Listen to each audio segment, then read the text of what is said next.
Paitra.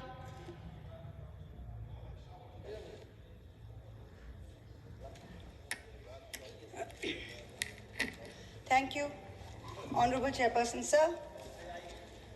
Why have we all gathered here today? It is because the government of the day wishes to have a discussion on our national song, Vande Mataram, in the 150th year of its birth. हम ध्यान से आपकी बात सुने, राजनाथ जी और PM साहब दोनों। बहुत खूबसूरत है हर बात, लेकिन अगर दिल भी होता तो क्या बात होती? The irony is not lost on us parliamentarians present here, or on a billion plus Indians who we represent, that we are living in an India today where real unemployment among the youth is upwards of 20%. That we are choking in a national capital where AQI routine levels are over 800, when the centre is purposefully starving non-BJP states of their Manrega, their housing and their water dues, where millions of people are being subjected to a hurried, arbitrary process of mass disenfranchisement, when in session after session, we in the opposition are bullied, browbeaten and prevented from raising pressing issues of national importance, suddenly the government finds it so important, so necessary, so urgent to discuss the historical complexities of a song. What is even more ironic is the claim that the hate and divisiveness in today's India can be linked back to this song. And by the way, just 2 weeks ago, on November 24th, 2025, the Rajya Sabha Parliamentary Bulletin published a section on parliamentary customs and conventions, where it explicitly informed all members that the decorum and the seriousness of the proceedings of the House requires that there should be no Jai Hind, Vande Mataram, or any other slogans raised in the House. So Vande Mataram, in your view, as of last week, placed on record in a parliamentary bulletin as a slogan that was both indecorous and non-serious. And yet, you suddenly want to discuss it for 10 hours in this House. Why? I tell you why. Because no doubt, some half-wit BJP IT cell minion has probably advised you that the Vande Mataram card, if played right, will give you an advantage to the BJP in the 2026 Bengal elections. There is no other reason behind the timing of this discussion. None at all. Take it from me. But we are delighted. We are delighted not only to be able to get this fabulous opportunity to give you a lesson in history, but also to demonstrate to you that how delving into Vande Mataram will only prove how removed you are from the soul of Bengal, from the psyche of Bengal, and how our Ma will never be hostage to your narrow electoral goals. Yes. Let the history lesson begin. What do you say? Let it begin. Bankim Chandra Chattopadhyay's two-stanza hymn, Vande Mataram, was first published in the literary journal Bongo Darshan on November 7, 1875. At that time, there were no patriotic societies or nationalistic organizations to speak of in India, except for the Indian League in Calcutta, which was founded by some patriotic Bengalis, Shishir Ghosh, Anand Mohan Bose, Surendranath Banerjee, to rally public support against British colonial rule. The RSS and the BJP were nowhere in sight. The RSS was formed 50 years later, in 1925, and the BJP was formed 105 years later, in 1980. And incidentally, the ruling party, the Sangh Parivar, do not sing Vande Mataram. I remember this hilarious episode in 2017, I think it was, on TV, where there was a BJP spokesperson called Naveen Kumar Singh, and he was asked to sing Vande Mataram. He was looking at his mobile phone, and even then he couldn't sing it. Also, in August 2017, I remember a cabinet minister in the UP government, Baldev Singh Aulak, I think his name was, he was unable to correctly sing this song on a TV news show. In January 2019, before the last Lok Sabha election, BJP leaders held a protest where they were going to make Muslims sing the song. They themselves could not sing the song correctly, so the meeting descended into chaos, and the BJP leaders and their followers chanted slogans like, "Is desh mein agar rehna hoga, to Vande Mataram kehna hoga." So frankly, the BJP's commitment to this song is a badly scripted comedy. Kehna hoga. So frankly, the BJP's commitment to this song is a badly scripted comedy. The British banned the use of the slogan Vande Mataram under the sedition laws and banned its singing in any public place. When India's youngest freedom fighter, Bengal's brave son, Khudiram Bose, was led to the gallows in 1908, he had Vande Mataram on his lips.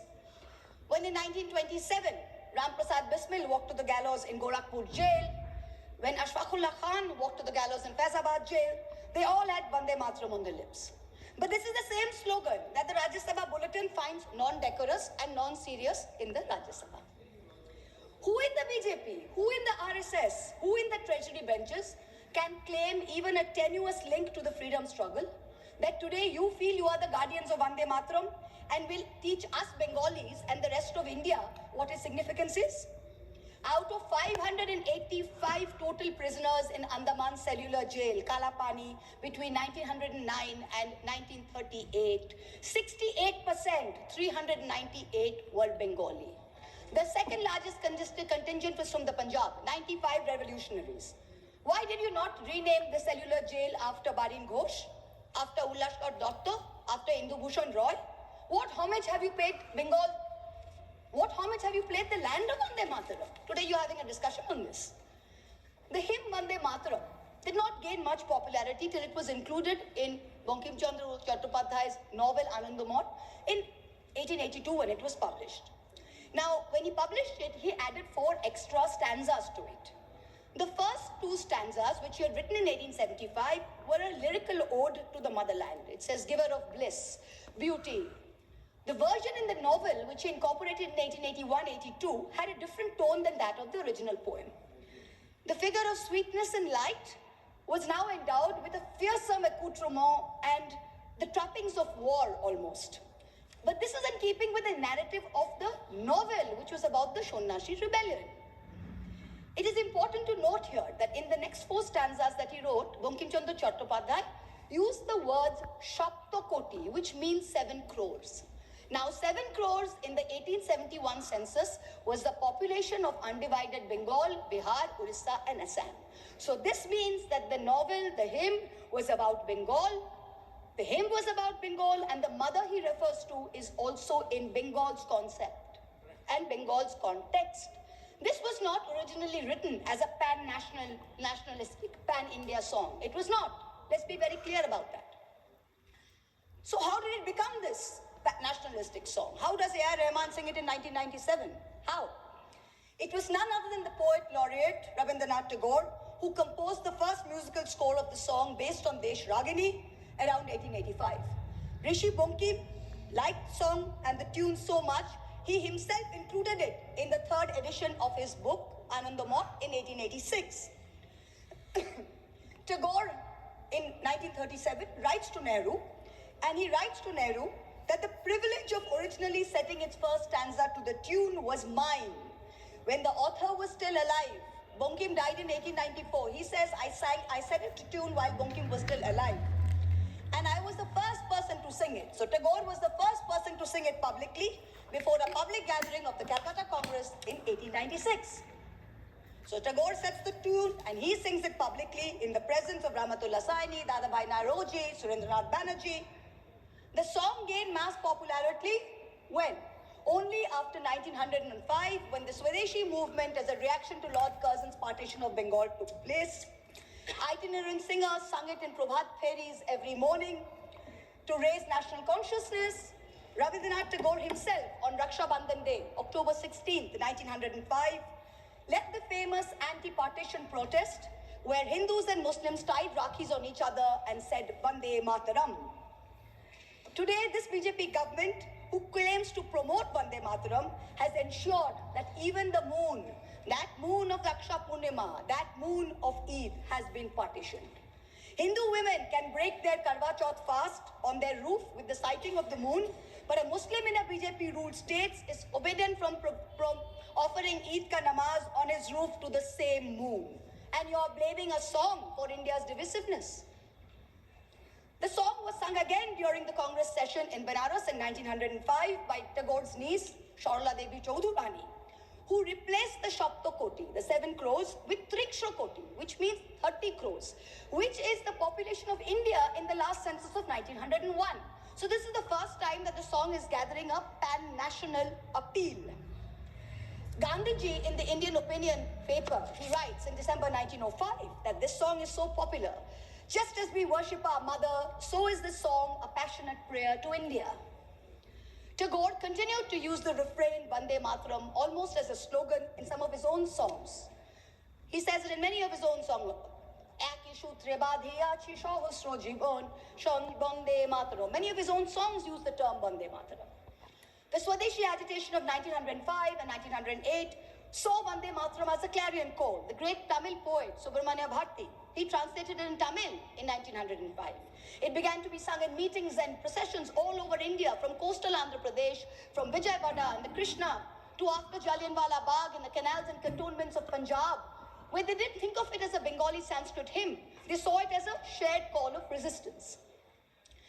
You, this government today, claim to be the guardians, the true upholders of the spirit of Vande Mataram. We've listened to the Prime Minister for an hour. We've listened to the Honorable Defence Minister for an hour tell us about how they are the true upholders of Vande Mataram. So let me, as a true Bengali, as a proud Bengali, speak for 10 koti Bengalis today, who you call Bangladeshis, who you call Rohingyas. You harass us on the streets, in colonies. You throw us out when we are pregnant across the border. I'm going to dissect the song stanza by stanza and demonstrate how you are butchering both the spirit and the soul of Vande Mataram far more than any 1937 resolution ever did. Shujalang Shupalang Balayaja Shitalang Shushamlang Mataram. What do we have here? What have you done on your watch? Shujalang, beautiful abundant water. Over 70% of India's surface water is undrinkable today. India ranks 120 out of 122 countries in the Water Quality Index. 21 major cities, including Delhi and Bangalore, are expected to deplete their groundwater reserves by 2030. And yet, in the face of this data, the government is cutting the Jal Jeevan Mission money to all the states. Bengal itself is owed 3,000 crores in Jal Jeevan Mission money. This is what you're doing for Shujalang. Malayaja Shitalang, the cool, fresh air. This is a joke. The AQI in the national capital today is between 800 and 1,000 routinely. Our children are choking. The elderly are dying. You know what the centre's done? The centre has exempted 78% of thermal power plants from installing key anti-polluting systems. The Environment Ministry has spent less than 1% of its 858 crore pollution fund in 24-25. Fossil fuel-driven pollution claims 1.72 million lives in India, and premature mortality due to outdoor air pollution costs India $339 billion US. That's 9.5% of our GDP. That's what we are doing for Malayaja Shitalam. Shoshra Shamalam, the blessed fertility of the soil. What's the government done? The Ministry of Agriculture and Farmers Welfare saw a reduction in its budget of 2.5% this year. Pradhan Mantri Fasal Bima Yojana, meant for the poorest of farmers, suffered a cut of 3,600 crores. It is estimated that 37% of India's land is affected by degradation. 2/3 of soil samples collected from India are deficient in nitrogen, phosphorus, and potassium, and 85% contain too little carbon for functioning soil systems. Shuhasining, Shumodura Bhashining, sweet smile, sweet in speech. You, the ruling party, with your hate speech, routinely call for violence against Muslims and minorities. For calls from genocide in Haridwar to open threats in rallies, you use terms like vote bank, infiltrators, ghuspetia, those with more children as dog whistles. You impose Hindi on us. You call Bangla a Bangladeshi language. You have unleashed the worst kind of linguistic terrorism on all of us, where people are scared to speak their mother tongue in the streets of Delhi, in the streets of Gurgaon. There is no Shumodhura Bhashining in today's BJP. Shukhodang, Borodang, Matarang, give us happiness. Today, an arbitrary, hurried exercise of your design is making the Election Commission force such work pressure that BLOs are committing suicide. And what does the Election Commission say to us? They say, oh, it's in the line of duty. They should be happy doing it. India is ranking 108 18 out of 147 countries in the 2025 World Happiness Report. To be a minority in India today is to be perpetually suspect, perpetually second class, and perpetually subordinate. Far from feeling happy, minorities are fearing the state instead of feeling protected by it. Tumi vidya, tumi dharmo. Sir, I have 22 minutes. Only two speakers. 1 minute. Time has to extend. Okay. Already we Tumi reached- vidya, tumi dharmo. Let's talk about vidya first. Honorable members, we reached already 6 o'clock. I want to know the sense of the House. If the House decides, we can go on up to the discussion is over. Time can be extended. Time extended. Now you can speak. Tumi vidya, tumi dharmo. Let's talk about vidya first. Under this government, outlay for education is still at an abysmal 3.8%, far below the 6% envisaged by the NEP and far below other developed nations. Grant in aid for the All India Council of Technical Education has dropped nearly 61% in the last 2 years. The UGC's budget has been slashed by 47%. Let's take one example, Delhi University. The University of Delhi is grappling with a fund gap of 250 crores in this financial year. It needs 544 crores. The UGC has allocated just 313 crores. Tumi Vidya doesn't seem so. Now we come to Tumi Dharmo. When Rishi Aurobindo translated the verses of Vande Mataram into English in Karma Yogi in 1909, he translated dharma as conduct, not religion. Here was the root of the difference between a communalistic and a nationalistic interpretation and the political use of Vande Mataram as a song, as a war cry. It's not a communalistic interpretation. It is a nationalistic interpretation, and Rishi Bonkim's hymn Dharma signifies conduct. And for a ruling party, for a prime minister, it should not just be Dharma, it should be Raj Dharma. I cannot help but remind this House of the late Prime Minister Atal Bihari Vajpayee, who in March 2002, when asked what a certain chief minister ought to do, famously said, Raj Dharma ka palan kare. Raj Dharma, Raja ke liye, Shasak ke liye. Praja praja mein bhed nahi ho sakta. Na janam ke aadhar pe, na jati ke aadhar par, na sampraday ke aadhar par. Hand on heart, tell this House, is the government fulfilling its dharma? No. Bahute tumi ma shakti, hriday tumi ma bhakti. Rishi Bonkim said, faith should be in your heart and strength should be in your arms. This government instead has moved faith into its arms. You have made Bahute Bhakti with your brute force, with your majority, and you're bulldozing your way into the national secular fabric. And your heart is weak because our enemies are striking again and again. And yet we are letting a president of a third country proudly proclaim over and over again that he blackmailed India into accepting a ceasefire. Omolang otulang, without a stain, without compare. Where has the government brought us today? Let me compare across some major global indices since 2014. The UN's report says inequality reduces India's Human Development Index by 31%, one of the highest losses in the region. The World Press Freedom Index, India fell from 140 in 2014 to 141 today. On the World Economic Forum's Global Gender Gap Index, India went from 114 in 2014 to 131 today. Most important, on the Global Hunger Index, which measures child malnutrition, India used to rank 55 out of 76 in 2014. Today it ranks 102 out of 123. So we are certainly not without stain. And let me for once and for all debunk the ruling party's false claim that a truncated song is always an insult.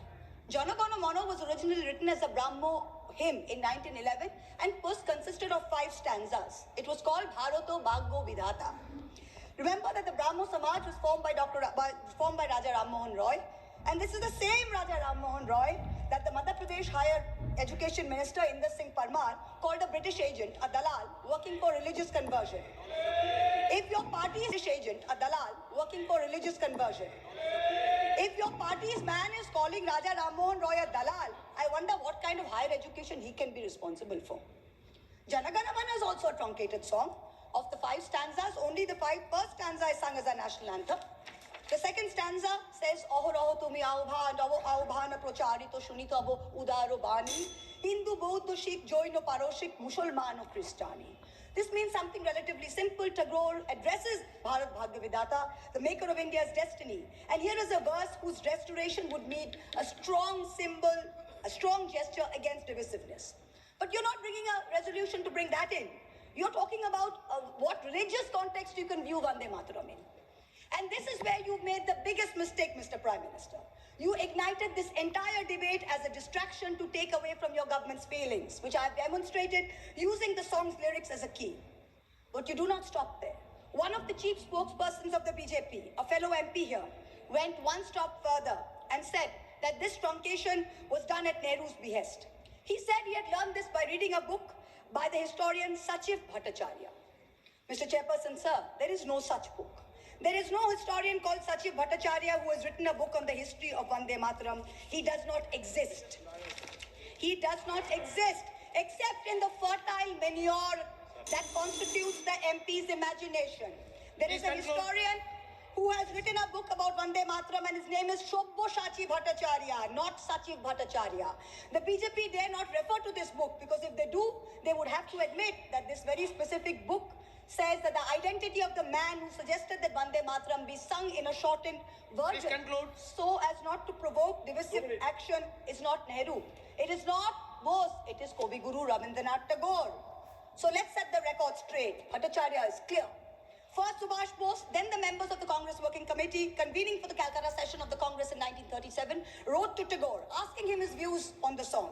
To his reply, Tagore wrote, "The core of Vande Mataram is a hymn to goddess Durga. This is plain, so there can be no debate about it. The novel Anandamath is a work of literature and so the song is appropriate to it. But Parliament is a place of union for all religious groups and there the song cannot be appropriate."